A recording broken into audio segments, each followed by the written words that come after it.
myself and tell you who I am exactly. I am a professor at the University of Central Florida in Orlando, Florida, in the United States of America. Currently, I am here in South Africa, where I am working as a mentor in the Department of Communication within the College of Human Sciences. I want to tell you my story because I want to become the next president of the Democratic Republic of the Congo. But I want people to understand why I made this decision, where I come from, and what has prepared me to do what I want to do. 5 days before the independence, my mother gave birth to this baby boy, and at that time it was very dangerous because you have to understand that people were afraid of the fact that there is independence and they didn't know what to expect from this independence. So the doctors were actually telling them to leave the hospital and go die at home. So brave as a baby, I survived, which means that I didn't stay too long in the hospital. That I might have been there just for 1 day, or even I left the hospital the same day. A 5-year-old normally would go in kindergarten, and then when you are 6, you go to grade 1. But my father put me in grade 1 when I was 5. Well, I didn't know much about school. I would go to school and then I'm playing around, and then just when they give us a recess time, well, I think that that's it. I go with my friends and begin to play. So the teachers reported that to my parents, and my father thought that, well, I was not ready for school yet. Took me out of school when I was 5. When I was 6, he decided, to say, well, he's not going to school anyway, so he waited until I was 7 to put me in 1st grade. We were taught to serve. And we were learning so much about serving because I was in a Baptist school. I learned much about the Bible. I grew up learning the Judeo-Christian lifestyle, standards, morals, values, and all those kind of things. Something special happened in me. So I received Christ in my life through a special meeting of the Scripture Union in Bulungu. So from that time, my life changed completely. I became the leader in the Scripture Union. By age 22, I was very, very much involved in Christian activities because my father had already taught me about serving. By 25, I was the national director of campus ministries with Campus Crusade for Christ in the DRC, or the Democratic Republic of the Congo. By age 26, I got married, just because really I knew that it was important. It was very important for me to continue to do the work that I was doing. I remember during those years, we built the most powerful Christian campus ministries on the University of Kinshasa and other campuses. We went door to door in the dorms and students, and doing so many things and bringing them to change their lives. I've always been very, very much interested in making people's lives better. So that's what I did at that time. So I went and studied communication at the John Brown University. John Brown University is a Christian school, a Christian liberal arts university in Northwest Arkansas, involved in all kinds of campus activities. As a matter of fact, I worked very hard as a student, foreign student, with the F1 visa, worked very hard to earn my living. I worked on ground, mowing the lawn. I worked at the gym, helping people, being like one of the assistant to a fitness center. So I would work in the fitness center, helping people come to choose the right equipment to build their endurance, to build their strength, to build their muscles. So I would be working there, and I was working very, very hard. I'll go to school, then go to work to try to take care of the family. Very great in school academically. You are on a dean's list, and every single semester I made the dean list.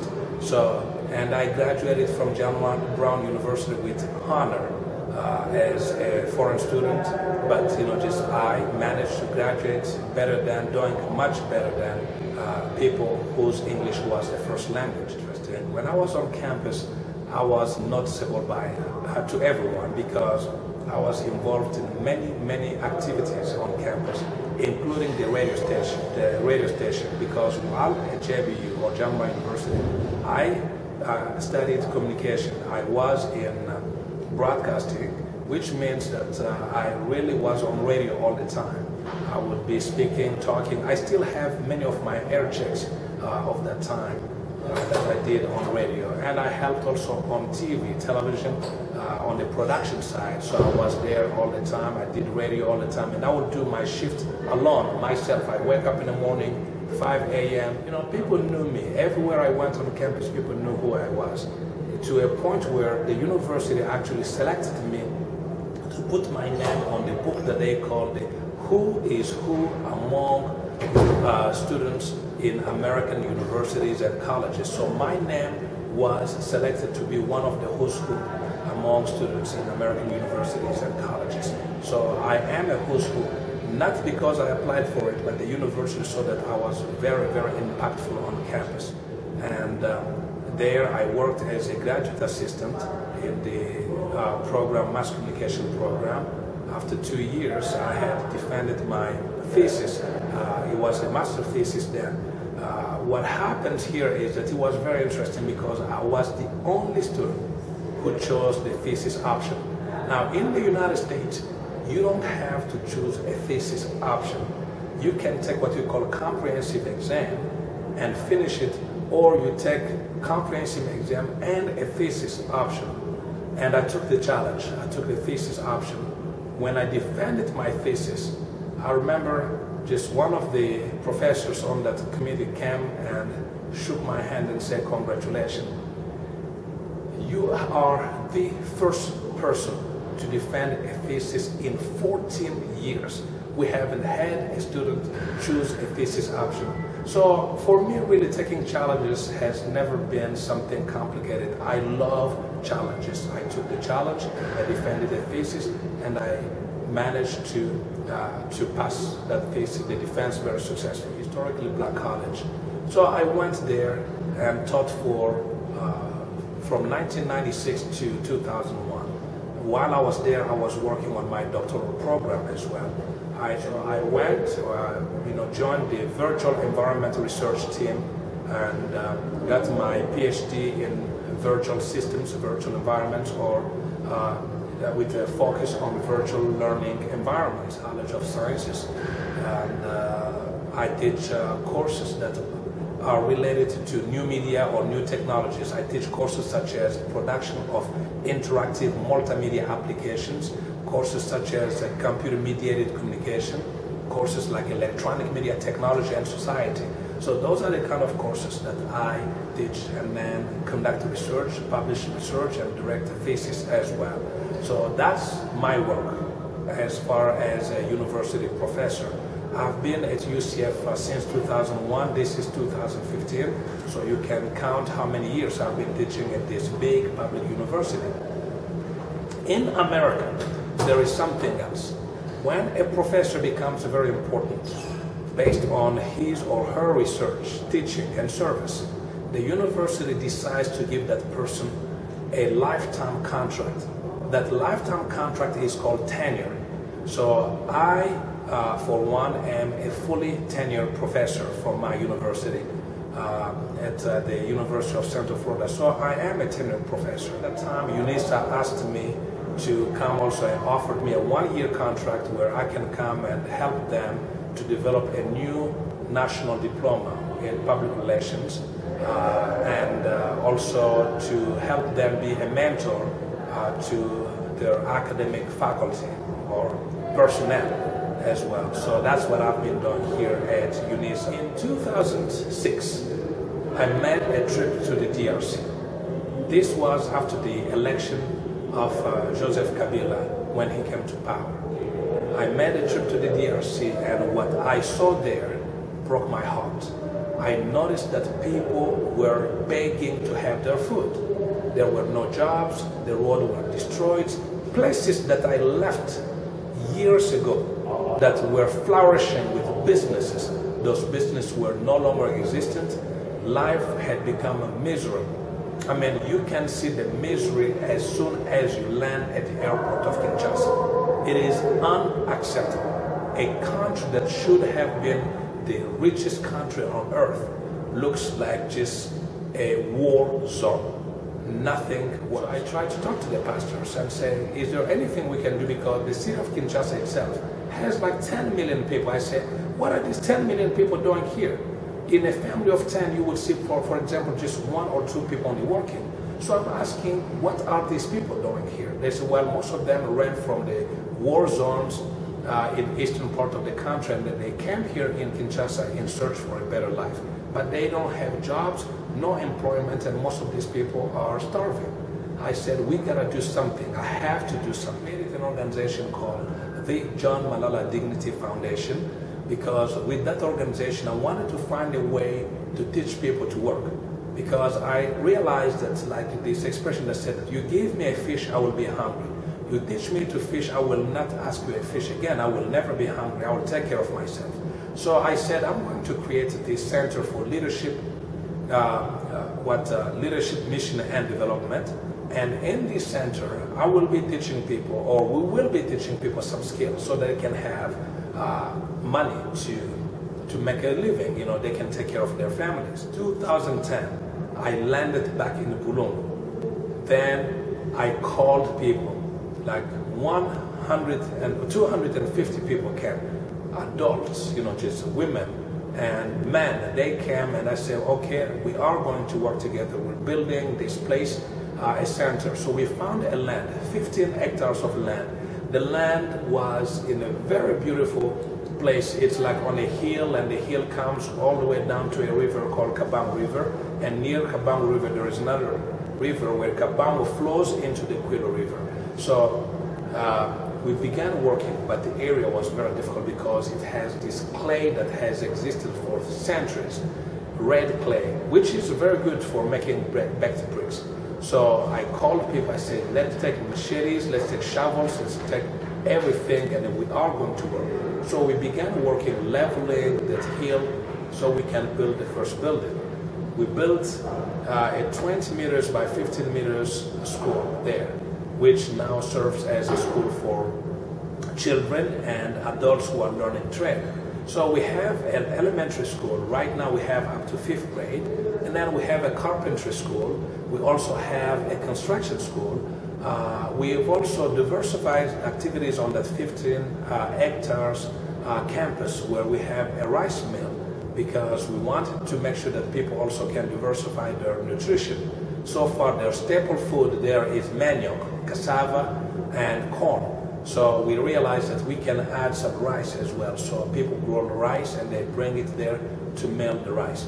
So we've done so many things there, but I realized that the population is still suffering. The politicians in the DRC are doing nothing. They have become super wealthy. There are people who came to politics with less than $100 in their pocket. I will even say less than $10 in their pocket. This is not an exaggeration. People who came with less than $10 in their pocket, today they are worth more than 10 billion US dollars. Now, what is 10 billion dollars? That's a lot of money. I've explained to people this. If you had $2 billion when Jesus was here on earth, I'm saying 2 billion. I'm not talking about the tens of billions that these people have. If you had $2 billion when Jesus was here on earth, and you decided to squander, to squander 1 million a year, it will take you 2,000 years to finish the $2 billion. In other words, from the time that Jesus was here on earth, or when he left earth, if you had $2 billion and you decided to squander 1 million a year, that money would still be there for you. Now, people have more than 2 billion, more than 10 billion. And I said to myself, I cannot let this go on this way. The country has been in so many wars. The country has been in desperate need for everything. People are unemployed. People are suffering. So many issues going on in the country. So I decided, I said, I have to do something. We've met with some of my colleagues, some of my friends, and decided that, you know, we have to get involved in the politics, but we can't join any of the current political parties in the country. we decided to get together and create our own party. So in 2014, I called on some of my friends. We got together, decided that we have to choose a name of the party. We came with a name called Workers' Party or Parti Des Travailleurs. And we were able to go to Kinshasa, register the party with the Ministry of Interior, and a few weeks later the party was actually registered successfully, and we had the official opening of that party in November of 2014. Personally, that I will seek the office of the presidency of the Democratic Republic of the Congo in 2016, because I believe that I am the only one, the only person who is most qualified to lead that country. I've looked at the number of people who are seeking for that office. Most of these people are part of the problem. They are not part of the problem. These are the people who have been in power year after year after year, centuries, I mean not centuries, decades they've been in power. Some of these people have worked in the Senate. Some of them have worked in the government. They have never provided a solution to the problems of the people of the DRC. All they care about is their own pockets. But with my own money, I've been able to use it to help people in the country get out of, try to get them out of poverty. Right now in the DRC, for example, we have the school for children, as I said. We have a carpenter school. We have a construction school. We have a rice mill. But we also have a printing business where we can print books to try to reduce the rate of illiteracy in the country. All these things we're doing with means that are far less than the billions that these people have in the country. So I am qualified because there is so much stuff done. My entire life, I have been a leader. What I did when I joined Campus Crusade, I became a leader as well, to a point where I became, by mid-80s, I was already the national director of Campus Ministries. That's leadership. The African Heritage International Fellowship. That's leadership. I was part of the Campus Ministries. That's leadership. I have co-founded other organizations in the US, even within the Congolese community. That's leadership.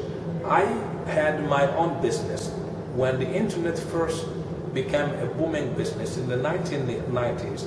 1999, I created my first internet company called Digitech Multimedia Corporation that was incorporated in the state of Florida.